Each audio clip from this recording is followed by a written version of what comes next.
Alright, hello and welcome to the Chapter 8 Homework 2 review. So this was dealing with stuff in most of the end parts of that chapter, with kinetic molecular theory of gas being the big topic. The average on this one was, as you can see, 9.47 out of 12, so I think almost identical to last week's average. What we found in this assignment was that there was a lot of conceptual questions, and I think those were some of the ones that we had the most difficulty with, which I'll spend some time going over, as well as a few calculations that we struggled with a little bit. So the first few questions I'm going to go over deal with the kinetic molecular theory of gases, and in particular the aspect of it that deals with how fast or the average speed of gas molecules in a certain sample, as well as their kinetic energy. And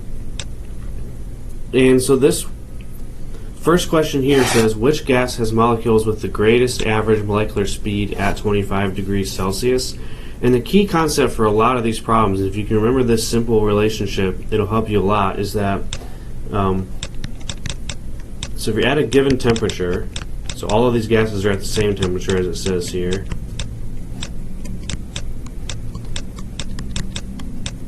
at that temperature any gas will have the same average kinetic energy.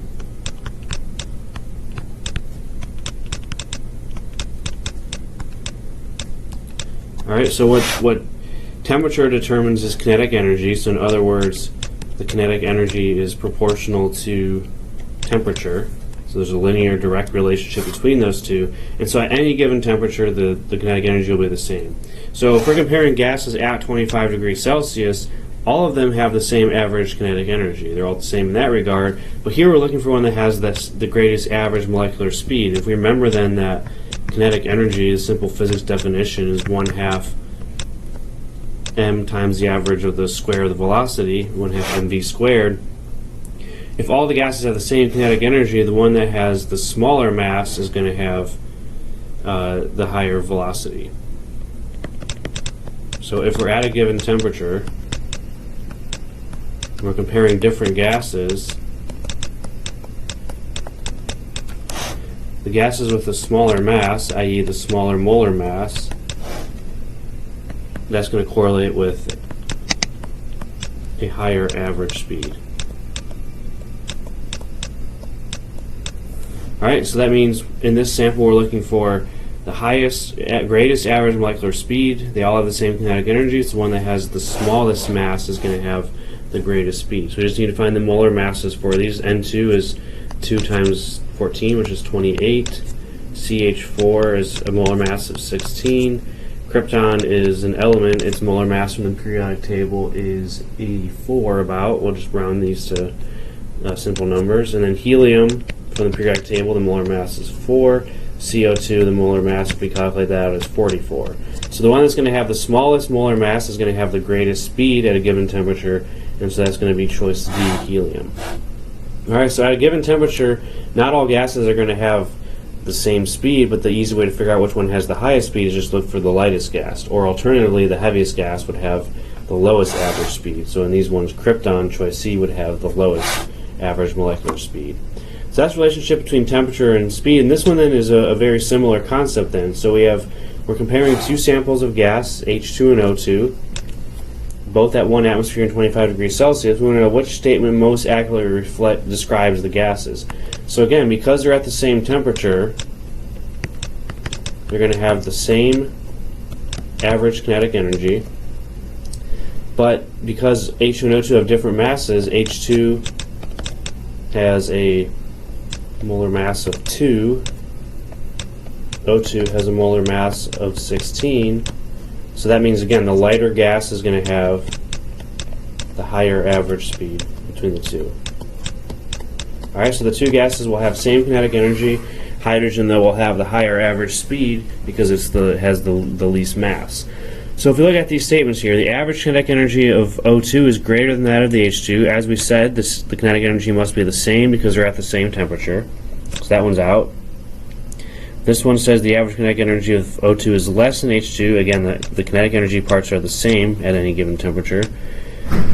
The average kinetic energy of the molecules of O2 is equal to that of the H2 molecules. So that statement is going to be the one that's true. They're at the same temperature, so they have the same average kinetic energy. And then this one deals with the speed It says the average molecular speed of the molecules of O2 is greater than H2. As we said, H2 should be greater than O2 for the speed, so that one's wrong also. So the only answer choice that works out then is choice C, which is that the average kinetic energy of the molecules is equal because they're both at the same temperature.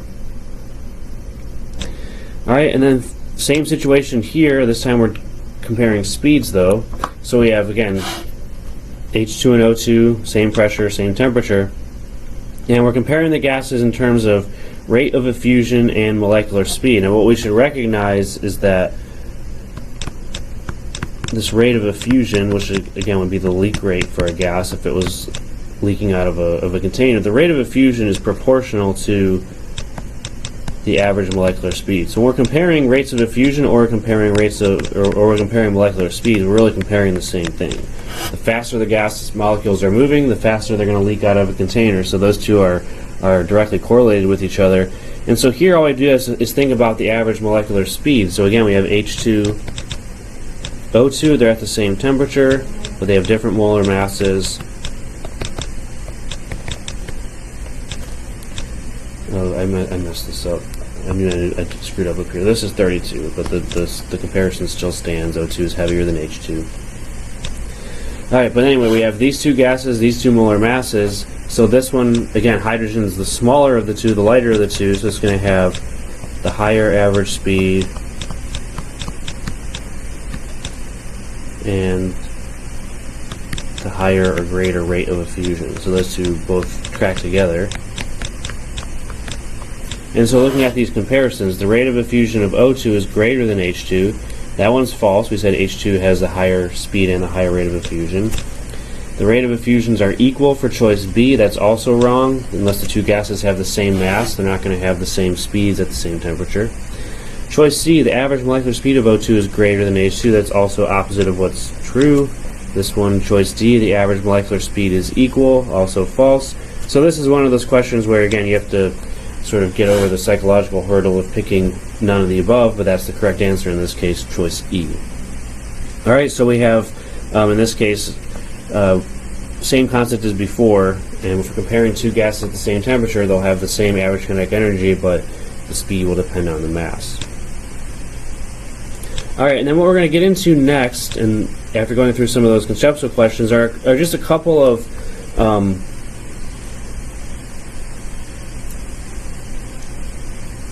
numerical questions dealing with rates of effusion, rates of diffusion. So here we have an unknown gas Q requires 2.67 times as long to effuse under the same conditions as the same amount of nitrogen gas. What is the molar mass of Q? So here we're dealing with Graham's law of effusion, and the standard form of this equation that we introduced, which is in terms of rates or speed, is that in this case we're doing two gases Q and N2. So the rate of Q, the rate that Q diffuses or effuses, we're doing effusion here, but they mean the same thing really, over the rate of N2's effusion is going to be equal to the inverse of the squares of the molar masses.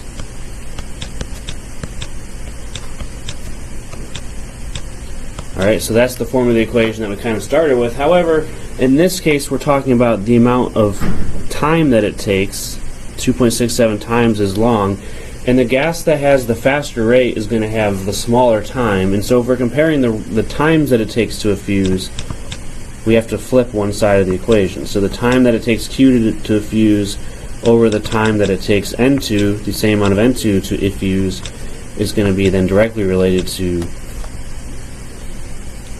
sorry, I just keep screwing this up. Guess my brain's not working on Monday morning. No excuses though. Alright, so I screwed up the first equations, but I think I said things correctly, I just wrote it wrong. So anyway, in terms of rate, the rate is going to be inversely related to the molar masses under the square root. So rate of Q over the rate of N2 is going to be molar mass of N2 over molar mass of Q, all under the square root. If we're talking about the amount of time that it takes to effuse, that's going to be directly related to the molar mass. The one that has the higher molar mass is going to be moving slower, so it's going to take a longer time. And so that means that the ratios of the times that it takes to effuse will be just the molar mass of Q over N2, again, still all under the square root. So it's the same equation, just written in two different ways, depending on whether we're talking about how fast it takes something to, or how fast something is effusing versus how long it takes. So this time we're talking about times. We're going to use this form of the equation. We're saying that Q requires 2.67 times as long to effuse.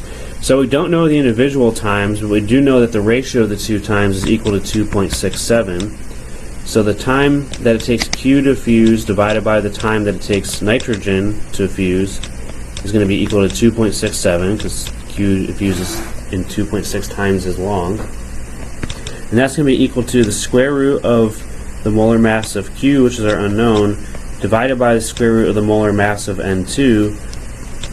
The molar mass for N2 is going to be, again, 28.02, 2 times the atomic mass. And so if we do a little bit of algebra, we get that the square root of the molar mass of Q is equal to, we cross multiply by the square root of 28. The square root of the molar mass of Q is 14.1. And that means the molar mass of Q, we just square both sides.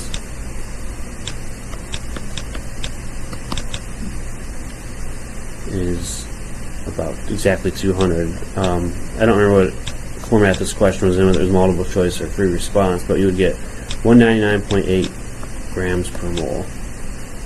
All right. Yep, so that's going to be the way we solve this. So we're using Graham's law of diffusion in this case to solve for an unknown molar mass. And since we're talking about the time that it takes to effuse, we want to use this form of the equation here, where the two are directly related. Alright, the next question is the exact same concept, and again we're dealing with times. So it says at a particular pressure and temperature it takes 4.55 minutes for a 1.5 liter sample of helium to effuse. How long does it take for a 1.5 liter sample of F2 to effuse? So once again we're talking about a ratio of times. So the time that it takes F2 to effuse divided by the time that it takes helium, in this case, is the two gases we're talking about. So again, it's the ratio of the times is equal to the direct square root ratio. So it's going to be the molar mass of F2 divided by the molar mass of helium. In this case, we know this, what both of our substances are, so we know easily what the molar masses are. These are known, or we can easily find them from the periodic table. And then what we're solving for here is how long does it take F2 to effuse. Now we should think about the answer a little bit in qualitative terms before we even start doing the calculations. So we're comparing F2, which has a molar mass of 38, 2 times F, and then we're also comparing helium, which we know is very light, and it's atomic number 2, but the molar mass is going to be 4. I'm a disaster today. The molar mass for helium is 4 grams per mole. So those are the two molar masses. We know from what we've talked about today that if the two gases are at the same temperature, they have the same average kinetic energy, but the lighter gas moves faster. So comparing these two gases, we know that helium is moving faster than F2, which means it's diffusing faster, which means it should take a shorter amount of time. So whatever answer we get in this should be bigger than 4.55 minutes. If we're calculating the time for fluorine, it should be longer than the amount of time it takes for helium to fuse under the same conditions. So if our answer is not bigger than 4.55, that means we set up the equation wrong or did some improper algebraic manipulations. So let's set this up then and make sure that our answer, of course, is going to be greater than 4.55. That's first and foremost. And so what we have is, this is our unknown again, the time that it takes F2 to effuse. The amount of time that it takes helium is 4.55 minutes. And that's going to be equal to the square root ratio of their molar masses. So 38.0 grams per mole for for fluorine, and 4 grams per mole for helium. And so then if we just cross multiply by 4.55, the amount of time that it takes F2 to effuse, this is pretty simple algebra in this case, it's going to be 4.55 times that, which is 14.0 minutes. Alright, so it does in fact take F2 longer to effuse because it's moving slower, and that answer is reasonable, and this would be the answer then that you would end up picking. And I think this was multiple choice, And I think about 60% of you, or close to 60% of you, got this right, but a lot of you picked the answer that I think would have been the inverse of this. Or would have, so there's some common mistake that a lot of you made.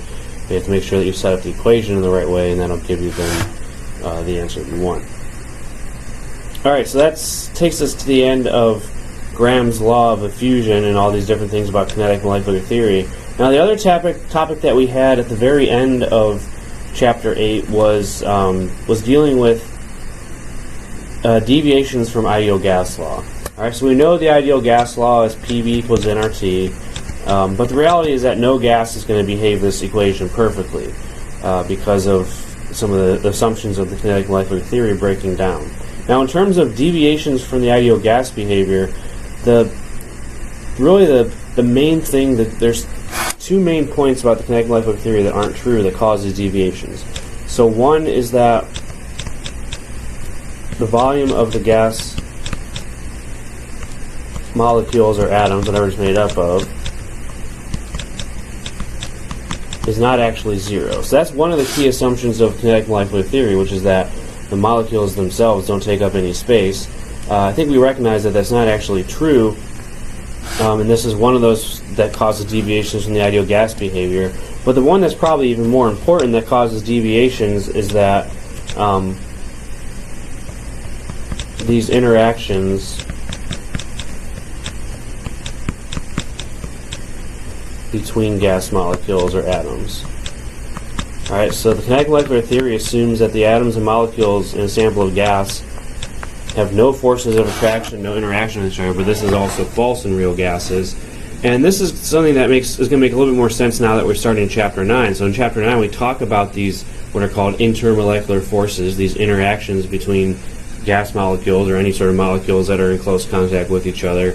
And so now we can sort of understand hopefully a little bit better about what these interactions refer to. And this problem here, even though it's sort of in the section of Chapter 8, is really more of a Chapter 9 question. Because if we're looking for the gas that deviates most from ideal gas behavior, so we're looking for the largest deviation,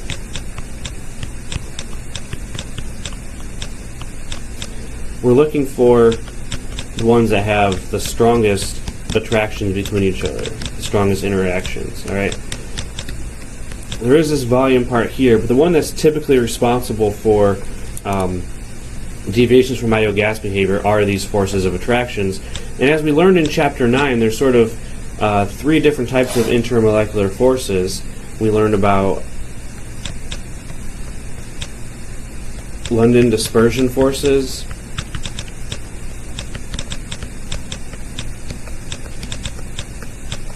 dipole-dipole forces, and then hydrogen bonds, where the London dispersion forces are the weakest forces, the dipole-dipole forces are stronger, and then hydrogen bonds are even stronger than that. So when we're comparing these five different gases here, the ones that have the strongest intermolecular forces are going to be the ones that have the strongest or the most deviations from ideal gas behavior. So this problem, again, really requires us to synthesize topics from Chapters 8 and 9. It's a good way to bridge the two, I suppose. And so if we look at these gas molecules here, nitrogen is N2, which we can know is nonpolar because it's two of the same atom. O2 is nonpolar.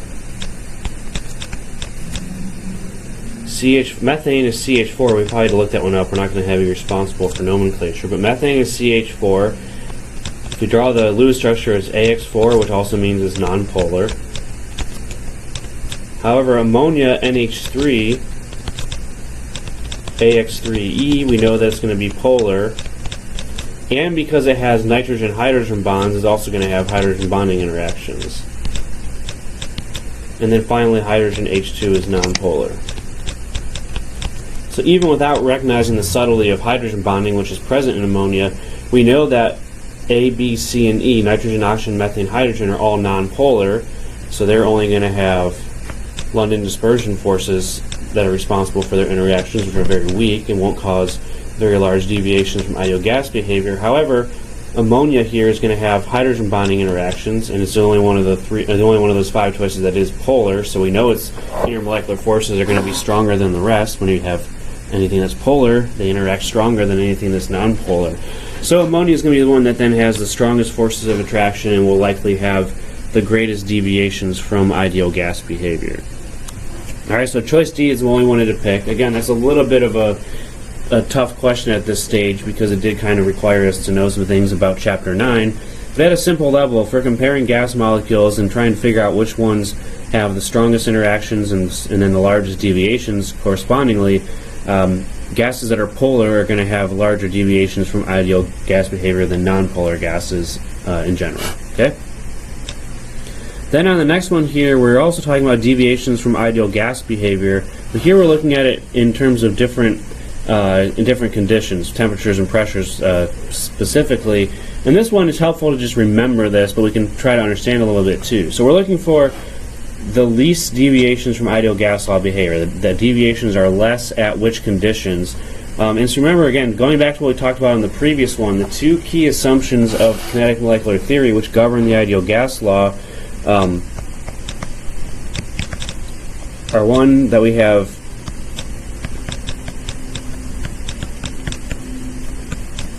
no interactions between gas molecules.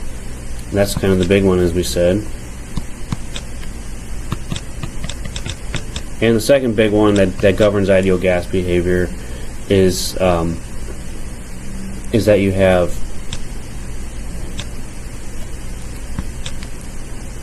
gas molecules or atoms have zero volume. So we're just sort of rehashing what we said in the last one.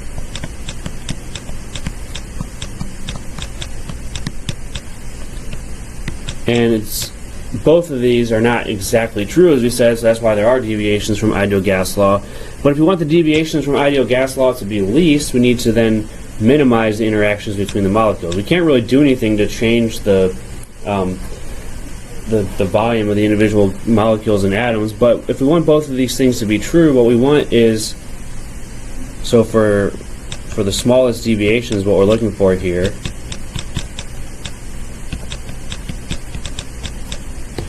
we want to have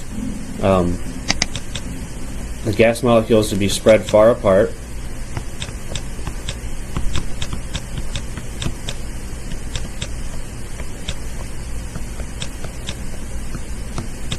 which means we ideally want them to be occupying a large volume or have low pressure.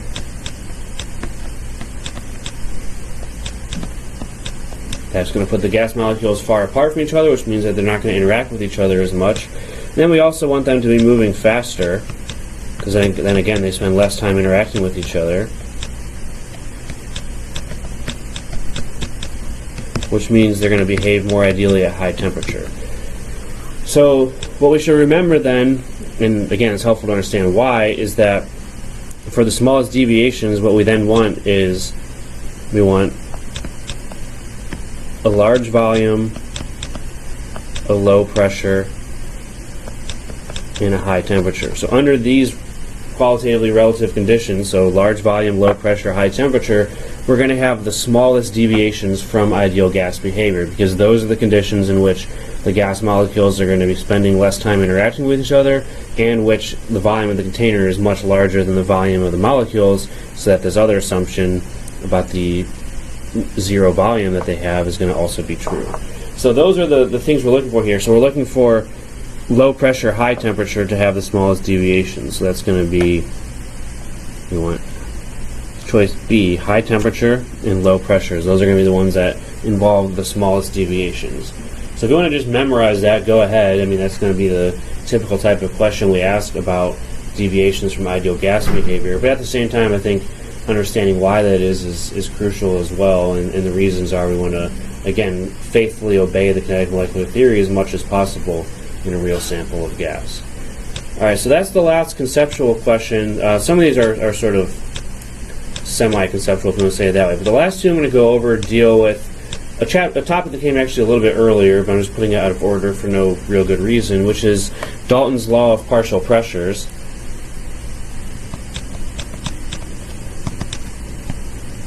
So here we're dealing with mixtures of two or more gases, two or more different gases that are mixed together. And again, the total pressure of these is just equal to the sum of all of the partial pressure. So each individual gas in the mixture has its own pressure associated with it, and the total pressure is just going to be the additive sum of all of those. That's one way to think about Dalton's law. And then the other sort of equation that comes out of this is that the pressure of one of the components of that mixture, if I just call it A, is going to be equal to its mole fraction times the total pressure. And so in this question, what we're setting up is that we have a mixture containing 50% oxygen, 25% nitrogen, 25% chlorine by volume at a total pressure of 1.4 atmospheres. So we know what the total pressure is. We want to know which of these statements is true. Now, one thing I don't think I said in class, but hopefully is obvious from the ideal gas law, we have PV equals nRT. As we said, chi here is a mole fraction, which is the moles of one gas divided by the total moles. But we see that from the ideal gas law, volume is proportional to number of moles, which means that if we're given volume fractions instead, or volume percentages as we are here, the volume fraction is going to be equal to the mole fraction. Because volume and number of moles are directly related to each other, so the relative abundance of each in terms of volume or number of moles will be equal to each other. So that means if we have these percentages here, 50% O2, 25% nitrogen, 25% chlorine, these are volume percentages, but the mole percentages would be exactly the same. Now what we need is mole fraction, so if we have 50% O2, the mole fraction is going to be that number divided by 100. So the mole fraction for O2 is going to be 0.5, and then for N2 and Cl2, it's going to be 0.25. So again, percentage is just fraction times 100, so if we want to go from the percentages back to fraction, we have to divide by 100. So those are the mole fractions. The sum of the three equals 1, as they should for any collection of gases. Their mole fractions have to add to be 1. And so now we're looking for which of the following statements is true. We're dealing with, again, mole fractions and partial pressure, so let's just calculate that for all of them and figure out which answer choice is correct. So for O2, which is the first gas in the mixture, the mole fraction is 0.5. And then the pressure for O2 is going to be 0.5, which is the mole fraction, times the total pressure, which again is given as 1.40 atmospheres. So the partial pressure of O2 is 0.7 atmospheres. And then for the other two gases, again, their mole fractions are both the same. So N2 and Cl2, the mole fraction is 0.25, 25% abundant by volume or by number of moles. And then the pressure of those two is also going to then be equal to partial pressures, because those are given just by mole fraction times total pressure.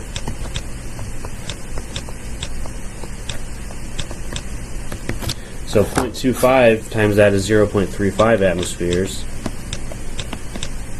And so once again, the sum of the three pressures, 0.7 atmospheres plus 0.35 atmospheres plus another 0.35 atmospheres, equals the total pressure, which is 1.4. And so this is all the information we then need to identify which of these statements is true. So the first one, the mole fraction of Cl2 is 25, and its partial pressure is 0.35 atmospheres. The partial pressure is correct, but the mole fraction is wrong. It should be 0.25. Mole fractions are always less than 1. So that one's wrong. The mole fraction of N2 is 0.25. That's correct. But its partial pressure should be 0.35 atmospheres, so that part of the statement is wrong, so the choice B is wrong. The mole fraction of O2 is 0.25. That part is wrong, because, as we said, the mole fraction for O2 is 0.5. Its pressure is 0.5. It's also wrong, so both of those are wrong for choice C. Then finally for choice D, the mole fraction of O2 is 0.50. That's correct. And its partial pressure is 0.70. That's also correct. So choice D is going to be the one that is right for us. The mole fraction of O2 is 0.5. Its partial pressure then is 0.7. And so as we see here, this is another one of those gas equations, like most of the ones that we have, that doesn't depend on the identity of the gas. So Dalton's law of partial pressure would hold true for any mixture of gases. So these are O2, N2, and Cl2, but they could have been three different gases. It could have been three totally fake gases, and numerically everything would work out the same. It doesn't depend on what the gases are. Alright, so that's how we deal with this one. And then the next one here is another application of Dalton's law. So what we're looking for here is we have a 958 milliliter sample of hydrogen gas was collected over water with 25 degrees Celsius is the temperature and the pressure is 745 torr. If the pressure of water vapor is 24 torr, what mass of hydrogen gas was collected? So again, this is the type of problem where we're looking for the mass of hydrogen, and so we should find the number of moles first. So if we find the number of moles of hydrogen, we can then just multiply by molar mass to get mass, because none of the ideal gas equations actually involve mass, as we said. But if we can get the number of moles, then we can find the mass from that.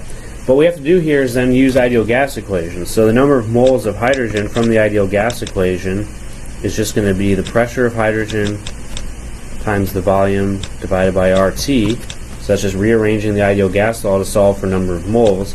And so we just need to put these terms in. Now the key part of these problems is that we're given a pressure of 745 torr, which is our total pressure, but that's going to be equal to the pressure of hydrogen plus the pressure of the water vapor. Okay?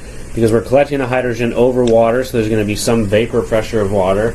Vapor pressure is one of the last topics we'll cover in detail, but we should recognize, at least at this stage, that anytime you have a sample of a liquid, there's going to be some pressure over that liquid. That's called the vapor pressure. And so this total pressure of 745 torr is the sum of those two. So 745, which is the total pressure, is equal to the pressure of H2 plus the water vapor pressure, which we're told is 24 torr at this temperature. And that means the pressure then of H2 is just 745 minus 24, which is 721. Alright, so that's the pressure in torr. The pressure then in atmospheres, which is what we need for the ideal gas equation, is 721 torr times 1 atmosphere over 760 torr. So that's one of the key conversion factors we need to know for gases, which came up a lot in the last number assignment as well. And so this pressure in atmospheres is 0.949. So we'll put that here into the ideal gas equation, 0.949 atmospheres. The volume, we're told, is 958 milliliters. That needs to be converted to liters by dividing by 1,000, so 0.958 liters of hydrogen. R is the universal gas constant, 0.0821, which you can find on your periodic table. And then the temperature is 25 Celsius, which has to be converted to Kelvin. So there's a lot of unit conversions in these types of problems. So we want to make sure we're all clear on that, because that's a big part of this. But once we put in the numbers in the correct units, and again correcting for the vapor pressure of water, which is the first step, what we get for the number of moles of hydrogen is, I think I messed up the calculation, hang on.